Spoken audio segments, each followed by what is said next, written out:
आज हम बात करने वाले हैं एक ऐसे ब्रिटिश गवर्नर जनरल की जिसने भारत के लिए एक नया सिस्टम बनाया, लॉर्ड कॉर्नवालिस। एक ऐसा नाम जिसके बनाए गए सिस्टम की गूंज आज भी हमें सुनाई देती है। जी हाँ, इन्हें father of the Indian civil service भी कहा जाता है।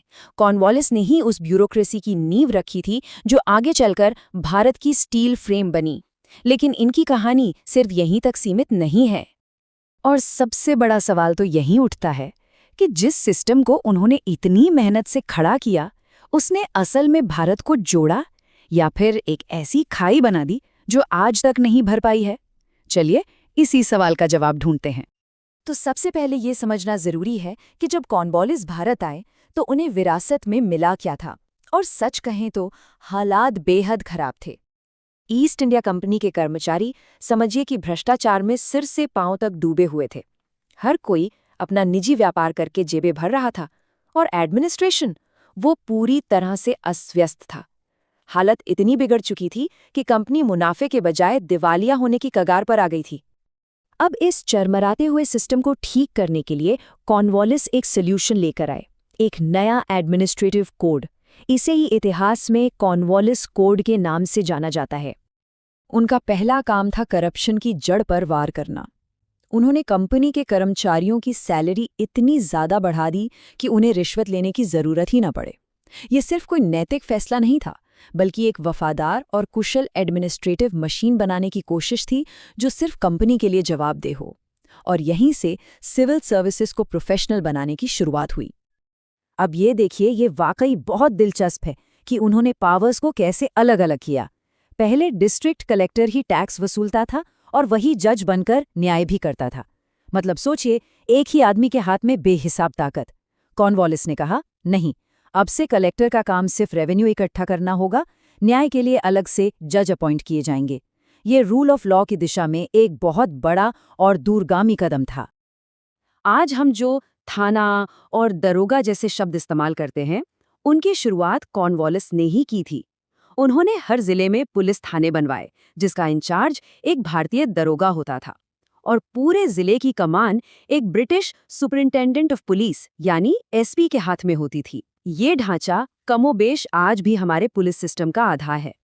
चलिए अब आते हैं कॉर्नवालिस कोड के सबसे अहम और सबसे ज्यादा विवादित हिस्से पर, जमीन से जुड़ा उनका परमानेंट सेटलमेंट। तो ये परमानेंट सेटलमेंट आखिर था क्या? ये कंपनी और जमींदारों के बीच एक अग्रीमेंट था। इसके पीछे सोच ये थी कि कंपनी को हर साल एक फिक्स्ड इनकम की गारंटी मिल जाए, ताकि वे अपने युद्ध और व्यापार का खर्च आसानी से निकाल सकें। इसके लिए उन्होंने किसानों से सीधे डील करने के बजाय जमींदारों को ही जमीन का मालिक बना दिया और लगान वसूलने की जिम्मेदारी उन्हें दे दी। तो सबसे जरूरी बात यह है कि लगान बंटा कैसे था। जमींदार जो भी लगान वसूलते थे, उसका करीब करीब 89% हिस्सा कंपनी को देना पड़ता था, और सिर्फ 11% ही उनके पास रहता था। ये साफ दिखाता है कि इस सिस्टम का असली मकसद क्या था, कंपनी का खजाना भरना। लेकिन इस सिस्टम को सख्ती से लागू करने के लिए इसके साथ एक बहुत ही क्रूर नियम भी जुड़ा हुआ था, जिसे इतिहास सनसेट लॉ या सूर्यास्त कानून के नाम से जानता है। ये कानून कहता था, तय तारीख को सूरज डूबने से पहले पहले अपना लगान जमा कराओ, वरना तुम्हारी जमींदारी हमेशा के लिए तुमसे छीन ली जाएगी। इसमें कोई सुनवाई नहीं थी, कोई रियायत नहीं, कोई बहाना नहीं चलता था। ये एक सीधा और बहुत ही निर्मम अल्टीमेटम था। और इस कानून का नतीजा बेहद विनाशकारी। हजारों पुरानी पारंपरिक जमींदारियां नीलाम हो गईं क्योंकि वे समय पर पैसा नहीं चुका पाए। उनकी जगह ले ली शहर के साहूकारों और व्यापारियों ने, जिन्हें जमीन से कोई मतलब नहीं था। इन नए जमींदारों ने किसानों का शोषण और भी ज्यादा बढ़ा दिया, क्योंकि उनका एक ही मकसद था, मुनाफा कमाना। कॉर्नवालिस सिर्फ एक एडमिनिस्ट्रेटर ही नहीं, बल्कि एक कुशल मिलिट्री कमांडर भी थे। चलिए अब देखते हैं कि उन्होंने मैसूर के मैदान में क्या भूमिका निभाई। उनके कार्यकाल में तीसरा एंग्लो मैसूर वॉर हुआ। 1792 में कॉर्नवालिस ने खुद सेना को लीड करते हुए टीपू सुल्तान को हराया। इसके बाद हुई श्रीरंगपट्टनम की संधि, जिसके तहत टीपू को अपना आधा राज्य अंग्रेजों को सौंपना पड़ा था। इस जीत के बाद कॉर्नवालिस ने एक बहुत मशहूर बात कही थी, हमने अपने दुश्मन को पंगु बना दिया है, और वो भी अपने दोस्तों को बहुत ज्यादा ताकतवर बनाए बिना। ये लाइन उनकी गहरी रणनीतिक और कूटनीतिक सोच को दिखाती है। तो आखिर में हम कॉर्नवालिस को कैसे याद रखें?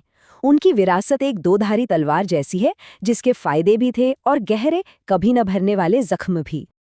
एक तरफ उन्होंने सिविल सेवा और मॉडर्न पुलिस सिस्टम की नींव रखी, शक्तियों के बंटवारे जैसा प्रोग्रेसिव आइडिया लागू किया। वहीं दूसरी तरफ उनके परमानेंट सेटलमेंट ने एक ऐसा शोषणकारी सिस्टम बनाया जो भारत की कृषि की हकीकत से, मतलब सूखा और बाढ़ जैसी चीजों से, पूरी तरह बेखबर था। इसने भारत से धन की निकासी को एक संस्थागत रूप दे दिया। और आखिर में एक अनोखा फैक्ट, लॉर्ड कॉर्नवालिस एकमात्र ब्रिटिश गवर्नर जनरल हैं जिनका मकबरा भारत में है, उत्तर प्रदेश के गाजीपुर में। ये बात उनकी विरासत को उस जमीन से हमेशा के लिए जोड़ देती है जिसे उन्होंने हमेशा के लिए बदल दिया था। तो कॉर्नवालिस एक सुधारक थे या एक शोषक? शायद वो दोनों थे। उनकी विरासत हमें एक गहरा सवाल सोचने पर मजबूर करती है। जब कोई सिस्टम बनाने वाला उस सिस्टम के मानवीय परिणामों से इतना दूर हो, तो क्या इतिहास उसे सुधारक मानेगा या शोषक?